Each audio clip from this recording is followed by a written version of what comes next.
A graça e a paz do Senhor a todos. O Bíblia, Livros e Café hoje apresenta o vídeo de comentaremos este maravilhoso livro do Padre Júlio Maria de Lombardi, Luz nas Trevas, Erros e Objeções Protestantes. Então, um livro de quase um século que continua sendo muito atual, em que ele bota para estraçalhar com as objeções protestantes contra a Santa Igreja de Nosso Jesus Cristo. Então, este livrinho aqui é um verdadeiro manual de apologia católica prática contra esses terríveis inimigos da Santa Igreja, chamados protestantes. Então, pessoal, antes da gente iniciar os comentários deste livro, eu gostaria de rezar uma Ave Maria por quem me presenteou, né? Que foi o professor Marcelo Vergotti. Então, quem é mais antigo no canal sabe que o Marcelo Vergotti tem sido, para mim, uma espécie de tutor, né? Acho que 95% de tudo que eu sei de catolicismo eu aprendi com ele ou por meio dele, através de livros, vídeos, cursos que ele forneceu, né? Então eu tenho um carinho imenso por ele. Ele não gosta de ser chamado de meu pai na fé, né? Mas diz que é o meu irmão mais velho na fé, né? Então devo muito a ele. Quase tudo que eu sei de catolicismo aprendi com ele ou por meio dele. Então tenho muita gratidão, né? E olha a pilha de livros aqui. Só de presente dele eu quero comentar todos no canal, né? Então rezemos pelo Marcelo, que ele tem uma vida longa, um apostolado frutífero e que ele continue nos presenteando com livros para que a gente possa apresentar conteúdos de qualidade aqui no canal, né? Então vamos lá. Ave Maria, cheia de graça, o Senhor é convosco. Bendita sois vós entre as mulheres, bendito é o fruto do vosso ventre, Jesus. Santa Maria, Mãe de Deus, rogai por nós, pecadores, agora e na hora de nossa morte. Amém. Em nome do Pai, do Filho e do Espírito Santo. Amém. Padre Júlio Maria de Lombardi, intercedei por nós. Santo Irineu de Lyon, rogai por nós. Santo Antônio de Pádua, rogai por nós. E nos ajudem a explanar o conteúdo desse maravilhoso livro. Em nome do Pai, do Filho e do Espírito Santo. Amém. Então, pessoal, acerca deste livro, Luz nas Trevas, Erros e Objeções Protestantes, eu tenho duas manifestações importantes a fazer. Uma é manifestar minha alegria e outra manifestar imensa tristeza. A minha tristeza é que este livro foi escrito há quase um século e foi enterrado, né? Um verdadeiro manual de apologia católica contra o protestantismo e desconhecido do público católico. E os protestantes nesse último século cresceram muito, né?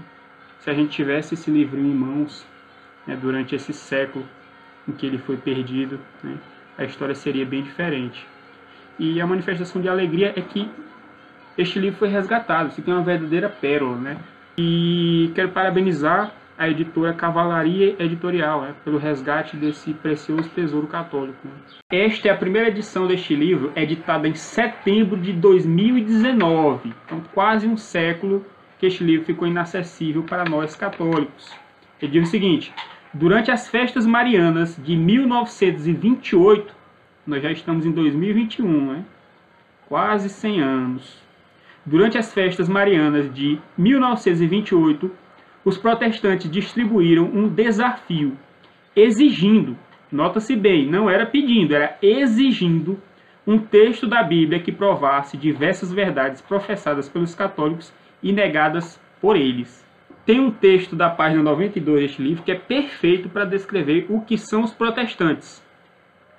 Diz o Padre Júlio Maria: sois ignorantes obcecados, desconhecendo o que atacais e ignorando o que pretendeis ensinar aos outros. Então não existe uma frase que descreva melhor os protestantes do que essa. Sois ignorantes obcecados, desconhecendo o que atacais e ignorando o que pretendeis ensinar aos outros. Perfeito. Então vamos ao desafio feito ao Padre Júlio Maria, em que esse protestante enumerou 20 pontos contra a Santa Igreja Católica e assinou embaixo com o codinome Um Crente, né? O anonimato. Então a gente viu que os filhos das trevas sempre agem nas sombras, né? Como diz o Scott Hahn, né? O exército de Satanás sabe que ele tem desvantagem, por isso sempre age na escuridão. Então vamos ao desafio. Exige-se do Padre Júlio Maria. Exige-se, não é pedindo não, é exigindo.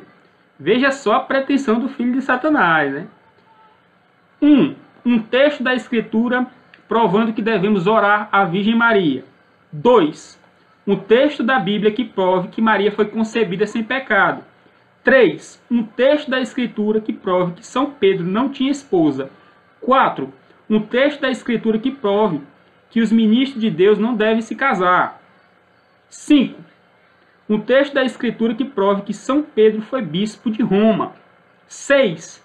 Um texto da Escritura que prove que o Papa é vigário de Cristo e sucessor de São Pedro. 7.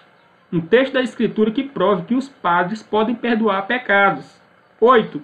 Um texto da Escritura que prove que o vinho na ceia do Senhor deve ser tomado pelos padres. 9. Um texto da Escritura que prove a existência da missa romana. 10. Um texto da Escritura que prove que os padres têm o poder de mudar o pão em corpo, sangue, alma e divindade de Jesus Cristo. 11. Um texto da Escritura que prove que há 7 sacramentos. 12. Um texto da Escritura que prove que o uso de imagens foi recomendado por Jesus Cristo e seus apóstolos. 13. Um texto da Escritura que prove a existência do purgatório. 14. Um texto da Escritura que prove que há mais de um mediador. 15. Um texto da Escritura que prove que devemos orar pelos mortos. 16. Um texto da Escritura que prove que devemos jejuar nas sextas-feiras. 17. Um texto da Escritura que prove que o batismo lava o pecado original, faz cristãos, filhos de Deus, herdeiros do reino de Deus. 18. Um texto da Escritura que prove que as crianças que morrem sem batismo vão a um lugar chamado limbo e que prove que tal lugar existe. 19. Um texto da Escritura que apoie o batismo de sinos. 20. Um texto da Escritura que prove que o homem deve ser perseguido e amaldiçoado por haver abandonado conscienciosamente a religião em que nasceu e aceitado a religião de Jesus Cristo. Então, esse artigo 20 aqui eu já vou comentar, né? Que aqui é o vitimismo protestante, né? Eles caluniam, blasfemam contra a Igreja Católica, mentem. E quando chega alguém para refutá-los, eles vêm logo se fazendo de vítima. Esse seu vitimismo aqui não funciona com a gente não, meu amigo. Então esses são os 20 pontos e completa-se um rapaz anônimo. Se porventura sua reverendíssima não apresentar estes textos, fica perante o respeitável povo manuriense provado que sua reverendíssima não conhece a Bíblia Sagrada. Olha aí a pretensão do rapaz. Ou que a religião tão ardorosamente pregada não é bíblica, ou prova os 2 pontos, isto é, que sua reverendíssima não conhece a Bíblia e sua religião não é verdadeira. Assinado embaixo, um crente. O codinome do anonimato das trevas, né? Um crente. E comenta assim o padre Júlio Maria esse desafio. Pois bem, provarei ao tal crente sem crença que o sacerdote conhece a Bíblia 1000 vezes melhor que os protestantes, que a religião católica é a única verdadeira. Veremos depois se tais pastores protestantes que tanto gostam de fazer objeções, são capazes de compreender as respostas dessas objeções e têm a sinceridade de aceitar a verdade irrefutavelmente provada. Aqui estou para responder às objeções atiradas. Então ele começa respondendo às objeções naquela lista, no capítulo 7, né, devemos orar à Virgem Maria, que ele responde a primeira objeção, um texto da Escritura provando que devemos orar à Virgem Maria. Então neste capítulo ele trata justamente sobre a intercessão dos santos, né? E Nossa Senhora, sendo a rainha dos santos, todos os santos nós devemos um culto de veneração, e Nossa Senhora nós devemos um culto de superveneração, né? Então, é um culto de dulia aos santos, e Nossa Senhora é um culto de hiperdulia. Não é adoração, né? Adoração é o culto de latria, que devemos apenas a Deus. Então, dentre outras coisas, o padre Júlio Maria começa num tom mais moderado, vai engrossando o caldo, engrossando, até que o negócio fique irrefutável, né? Não tem como o protestante escapar. Então, dentre outras coisas, ele começa tratando sobre a parábola do rico e Lázaro, né? Em que o rico, mesmo estando no Hades, no inferno, ele intercedeu por seus familiares, né? Então, se num lugar terrível daquele, né, um condenado pode interceder por alguém, quanto mais os santos que estão no céu, né? Então eu me lembro que, uma época atrás, um amigo meu protestante me perguntou sobre a intercessão dos santos, né? E na época eu não sabia provar a intercessão dos santos, mas eu disse, olha, comigo funcionou. Eu rezei o texto, pedi a intercessão de Nossa Senhora e aconteceu um milagre, meu amigo. Aconteceu um milagre tão grande que eu fiquei me tremendo todinho. E Minha esposa, que na época era protestante, né, ficou impressionada com o milagre. Ela disse: eu oro, e não acontece nada. E chega o Thales aí orando sem muita fé, né, pedindo a intercessão do Nossa Senhora. Acontece um milagre gigantesco desse, né? Então eu disse: ó, eu não sei provar, mas na prática acontece. Na época eu não sabia provar, hoje eu sei, né? Então ele vai evoluindo o argumento, vai mostrar que nós no céu seremos como anjos, e mostra o texto nas escrituras de anjos intercedendo pelos homens, né?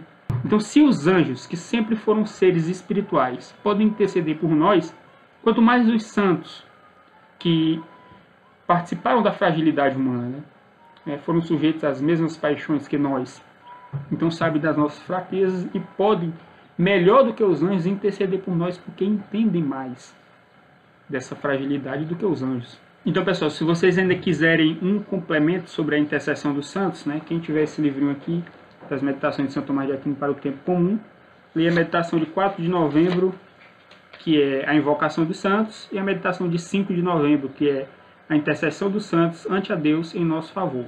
Dará um complemento muito bom, né? Então, os santos que estavam aqui na Terra tinham que se preocupar com a obra de Deus, né, com o amor ao próximo, mas tinham que se preocupar também consigo mesmo, né, com a sua própria salvação individual. Então, lá no céu, como eles já estão salvos, eles não precisam mais se preocupar consigo mesmo.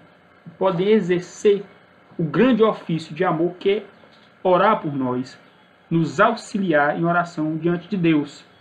Então, capítulo 8 é a Imaculada Conceição, né, em que ele refuta o ponto 2 do desafio, que é um texto da Bíblia que prova que Maria foi concebida sem pecado. Então, ele vai discorrer sobre o dogma da Imaculada Conceição, né, e esse capítulo é belíssimo, cara. Não vou comentar porque o Marcelo disse que talvez ele comente este capítulo do livro, né, de tão belo que é e o tanto que ele gostou desse capítulo, né. Então espero que ele grave um vídeo aí comentando, né, que é maravilhoso.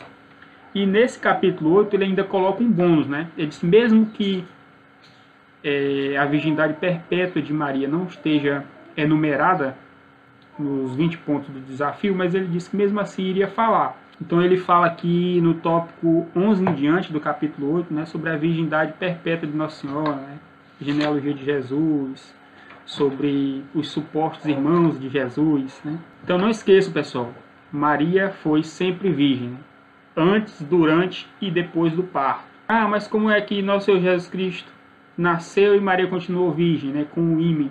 Então a virgindade de Maria foi preservada miraculosamente. Então você me explique como é que Jesus atravessava paredes depois de ressuscitado com portas fechadas. Então, da mesma forma que nosso Senhor Jesus Cristo atravessou paredes com porta fechada, ele atravessou a parede do ímen e a porta permaneceu fechada, meu filho. Então, miraculosamente. Então Maria foi virgem antes, durante e depois do parto. Capítulo 9. São Pedro era celibatário, né? Um texto da Escritura que prova que São Pedro não tinha esposa. Então, na minha opinião, este é o capítulo menos sólido do livro, né? Mas não deixa de ser interessante os argumentos que o padre Júlio Maria coloca. Capítulo 10. Por que padre não se casa? Um texto da Escritura que prova que os ministros de Deus não devem casar. Então, ele coloca aqui o exemplo de nosso Senhor Jesus Cristo, que era celibatário, o apóstolo Paulo era celibatário, os apóstolos, e o conselho que nosso Senhor Jesus Cristo dá, né, que aqueles que deixarem a casa, a família, né, pelo reino de Deus, receberão uma grande recompensa. Capítulo 11, São Pedro em Roma. Um texto da Escritura que prova que São Pedro foi bispo de Roma. Então, evidências históricas é o que não falta, né, que Pedro foi bispo de Roma. Né? É só você não ser ignorante nos textos da igreja primitiva, né, que está tudo lá documentado historicamente. Ele faz uma belíssima abordagem de relatos históricos que São Pedro foi bispo de Roma, né? Inclusive uma de São Jerônimo que diz: São Pedro foi a Roma e aí ocupou a cátedra sacerdotal durante 25 anos. Então São Pedro foi bispo de Roma por 25 anos. Né? E por fim ele prova biblicamente, né, que São Pedro estava em Roma e de Roma ele escreve sua primeira carta. Né? Capítulo 12. O Papa sucessor de São Pedro. Um texto da Escritura que prova que o Papa é vigário de Cristo, sucessor de São Pedro. Ele vai falar aqui um pouco sobre a sucessão apostólica, sobre que Pedro é a pedra sobre a qual Cristo edificou a igreja, sobre a primazia de Pedro, sobre os demais apóstolos. Pedro foi encarregado de apacentar o rebanho de nosso Senhor Jesus Cristo. Então, tudo isso aqui no capítulo 12. Capítulo 13, a confissão. Um texto da Escritura que prove que os padres podem perdoar os pecados. Então, isso aqui é extremamente fácil de provar. É só a gente ir em João capítulo 20, versículos 22 e 23. Se os protestantes pudessem, eles arrancariam esses versículos de suas Bíblias, né? Pena que não podem, né? Lutero falsificou muitos versículos, mas os protestantes não podem falsificar estes. Em que nosso Senhor Jesus Cristo estabelece ali o sacramento da confissão e perdão dos pecados e delegou esse sacramento aos seus sacerdotes, aos seus bispos, aos seus apóstolos. João 20, 22 e 23. Com isso soprou sobre eles: recebam o Espírito Santo. Se perdoarem os pecados de alguém, estarão perdoados. Se não perdoarem, não estarão perdoados. Então chora, protestante.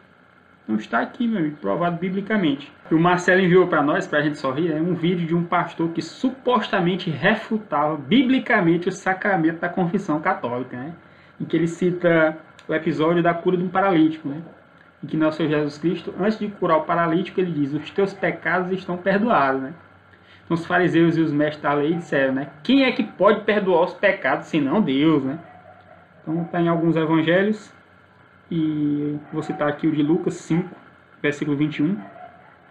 Os fariseus e os mestres da lei começaram a pensar: quem é este que blasfema? Quem pode perdoar pecados a não ser somente Deus? E ele diz: está vendo? Os fariseus e os mestres da lei estão certos. Só quem pode perdoar pecados é Deus. Então, os padres, os sacerdotes não podem perdoar pecados. Mas se o próprio nosso Senhor Jesus Cristo, que é Deus, disse aos seus apóstolos: aqueles a quem vocês perdoarem os pecados serão perdoados. Aqueles a quem vocês não perdoarem os pecados não serão perdoados. E a observação do Marcelo Vergotti acerca do pronunciamento desse pastor foi: o cara preferiu ficar do lado dos fariseus do que do lado de Jesus, pô. Do lado dos fariseus contra Jesus. Poxa! Então você vê aí a tremenda malícia e imbecilidade desses pastores protestantes, né? O padre Júlio Maria faz uma abordagem muito interessante sobre a confissão, desde a prefiguração desse sacramento no Antigo Testamento, né?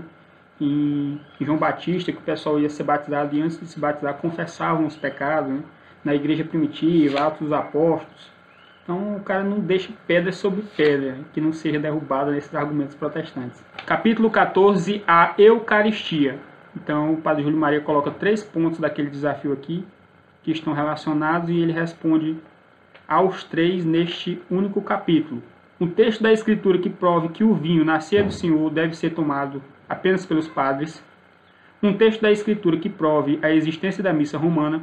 Um texto da Escritura que prove que os padres têm o poder de mudar o pão em corpo, sangue, alma e divindade de nosso Senhor Jesus Cristo. Então, neste capítulo sobre a Eucaristia, o padre Júlio Maria vai responder essas 3 objeções protestantes e vai demonstrar 4 pontos aqui que ele enumerou. Primeiro, Cristo está verdadeiramente presente na Eucaristia. Segundo, a missa foi instituída por Jesus Cristo. Terceiro, o padre tem o poder de mudar o pão e o vinho no corpo e o sangue de Jesus. 4, basta a comunhão de uma espécie.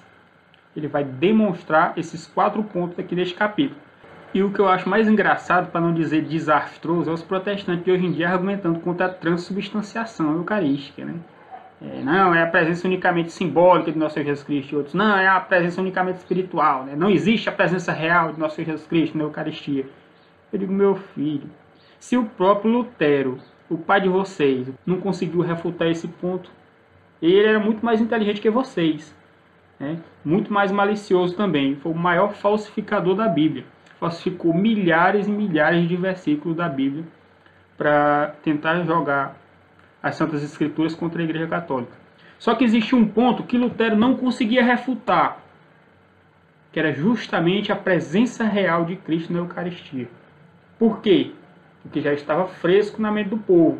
Toda missa há Eucaristia. Toda missa o padre diz, uma hóstia: isto é o meu corpo. E com vinho: isto é o meu sangue, da nova aliança. Então, Lutero conseguia falsificar aqueles versículos que eram pouco lidos na missa.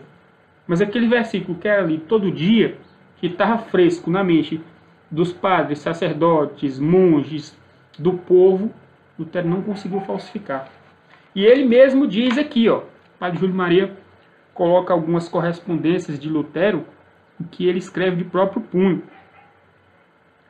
Em uma carta ao seu amigo argentino, é o nome da pessoa, argentino, falando sobre o texto evangélico, isto é o meu corpo, ele diz, Lutero diz, eu queria que alguém fosse assaz hábil para persuadir-me de que a Eucaristia não se contém senão o pão e o vinho. Esse me prestaria um grande serviço. Eu tenho trabalhado nessa questão a suar, porém confesso que estou encadeado e não vejo nenhum meio de sair daí. O texto do Evangelho é claro demais. Então Lutero pedia, pelo amor de Deus, para alguém fornecer para ele um argumento contra a presença real de nosso Senhor Jesus Cristo. Que aquilo ali, o pão, o vinho, as hóstias consagradas, não eram o corpo do nosso Senhor Jesus Cristo. Lutero pulou, feito cabrito, esperneou para falsificar a Bíblia nesse ponto e não conseguiu. Então ele inventou aquele argumento da consubstanciação, né? Para ser contra a Igreja Católica, não, contém a presença de Cristo também, né? Contém a presença substancial do pão, do vinho e também de nosso Senhor Jesus Cristo, né? Só para ser contrário à Igreja Católica. O espírito revoltoso de Satanás, né? De se levantar contra Deus. E ele cita aqui outro trecho de Lutero que diz: a despeito de todos os meus desejos, diz Lutero, e de todos os meus esforços, jamais pude impelir o meu espírito a essa negação atrevida, ou seja, negar a presença real de nosso Senhor Jesus Cristo na Eucaristia. Nem Lutero, o maior falsificador da Bíblia, ousou negar a presença real de nosso Senhor Jesus Cristo. E os protestantezinhos de hoje aí, é a presença unicamente simbólica, unicamente espiritual. Ele diz: a despeito de todos os meus desejos e de todos os meus esforços, jamais pude impelir o meu espírito a essa negação atrevida. E em outra parte, Lutero diz: a negação da presença real de nosso Senhor Jesus Cristo é uma evidente blasfêmia, uma negação da verdade divina. E ele chama aqueles que negam a presença real de um bando de miseráveis endiabrados. Então é o próprio Lutero, o pai de vocês, protestantes, que diz que aqueles que negam a presença real de nosso Senhor Jesus Cristo na Eucaristia é um bando de miseráveis endiabrados. Eu tenho que concordar com Lutero, pelo menos nesse ponto, né? Vocês são um bando de miseráveis endiabrados e anticristo, né? Então, se vocês estão contra o Cristo, né, eu quero a distância de vocês, protestantes, né? Porque vocês estão caminhando a passos largos para o inferno, meu filho. Capítulo 15, os 7 sacramentos. Um texto da Escritura que prove que há 7 sacramentos. Então ele vai enumerar cada um dos sacramentos, demonstrar biblicamente a existência de cada um deles. E esse capítulo é bastante engraçado. Ele diz que os protestantes não sabem contar. Ele diz: vocês não deveriam acreditar na Santíssima Trindade, porque na Bíblia não tem o número 3, né? Então só porque não tem o número 7, vocês não acreditam nos 7 sacramentos, né? Esses povos protestantes que não sabem nem contar. Capítulo 16, o culto das imagens. Um texto da Escritura que prove que o uso de imagens foi recomendado por Jesus Cristo ou seus apóstolos. Então, pessoal, esse capítulo 16 aqui é maravilhoso. Então, não vou falar muito sobre ele, porque precisaria de um vídeo à parte tratando só sobre este capítulo aqui, de tão bom que ele é, e tão rico e complexo, né? Então, tem uma parte técnica aqui sobre o culto das imagens que eu vou saltar para o vídeo não ficar comprido nem complexo, né? Mas ele fala das imagens na Escritura, né, que os protestantes acusam os católicos de serem idólatras, que Deus mandou que não fizessem imagem. Isso é um absurdo, né? Deus mandou que não fizessem ídolos, mas imagens o próprio Deus mandou que fizesse, né? Temos a serpente de bronze, os querubins no propiciatório, que era a tampa da Arca da Aliança, né? Imagem de querubim no tabernáculo. Então, o próprio Deus mandou que fizessem imagens. E o próprio exemplo de nosso Senhor Jesus Cristo, que não está descrito na Bíblia, mas na tradição, em que ele deixou impresso no véu de Santa Verônica a imagem do seu próprio rosto, né? Quando Santa Verônica foi enxugar o suor de Nosso Senhor, no episódio em que ele estava carregando a cruz. E outra curiosidade que o Padre Júlio Maria coloca aqui, né, que eu fiquei sabendo há pouco tempo através do canal do Fábio Pentecostes, é que o evangelista São Lucas pintou a imagem de Nossa Senhora, né? Olha que legal, né? Ele diz aqui na página 180, a tradição nos mostra igualmente São Lucas pintando a imagem da Santíssima Virgem, cujo original é exposto à veneração dos fiéis na igreja de Loreto. As catacumbas, que datam dos primeiros séculos do cristianismo, mostram em grande quantidade imagens e estátuas de Jesus Cristo, da Santíssima Virgem, de São Pedro, de São Paulo e de outros santos dos primórdios do cristianismo. Então, nas catacumbas tem imagens e estátuas dos santos e do nosso Senhor Jesus Cristo datadas do primeiro século, né?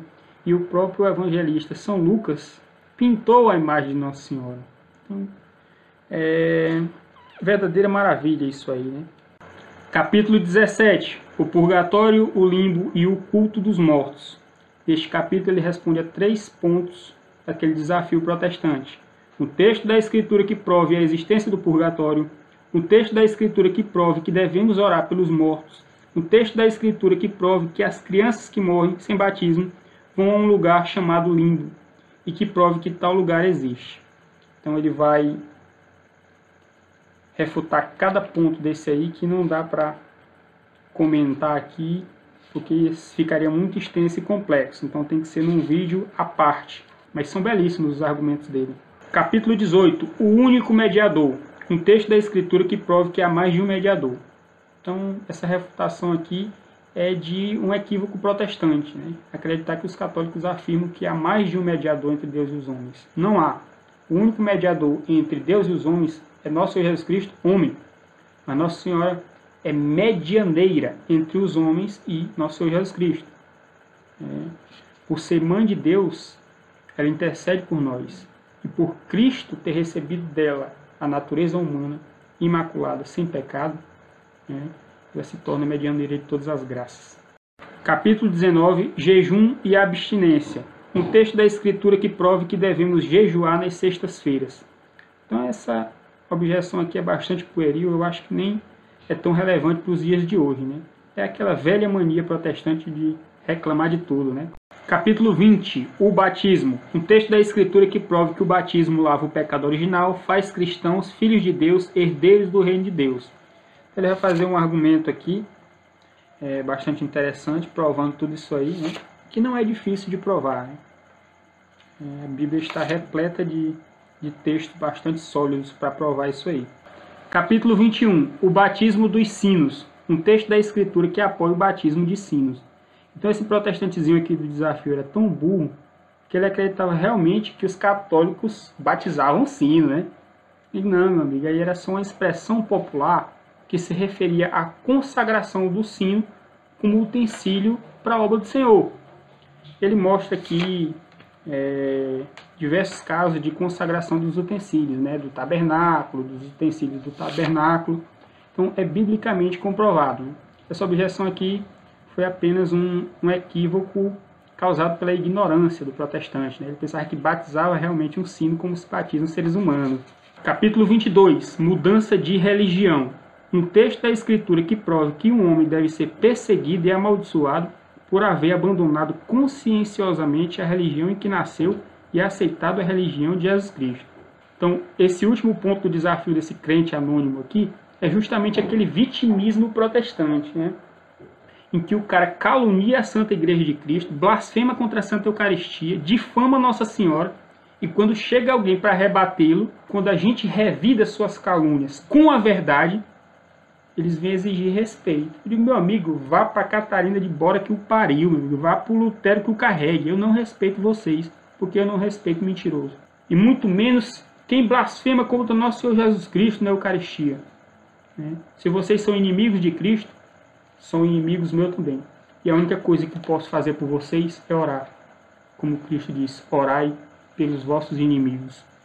Então é isso aí, pessoal. Oremos pelos protestantes que são inimigos de Cristo, inimigos da Santa Igreja fundada por nosso Senhor Jesus Cristo, para que se convertam de suas mentiras, de suas calúnias, de suas difamações, tanto contra a Santa Igreja, como contra a Mãe de Deus, como contra o próprio nosso Senhor Jesus Cristo presente realmente na Santa Eucaristia. Então, quem puder adquirir este livro, Luz nas Trevas, Erros e Objeções Protestantes, não se arrependerá. fará uma leitura maravilhosa, medite, estude, compre e presenteie esse livro aos seus amigos. Quanto mais difundido for esse pequeno manual de apologia prática católica contra as terríveis obras diabólicas dos protestantes, mais a Igreja Católica tende a ganhar, né? Mas o corpo de Cristo se tornará consciente da sua verdadeira fé e não se abalará com nenhuma mentira vinda do príncipe das trevas. Então é isso aí, pessoal. Forte abraço a todos. Deus abençoe. Em nome do Pai, do Filho e do Espírito Santo. Amém. Até a próxima.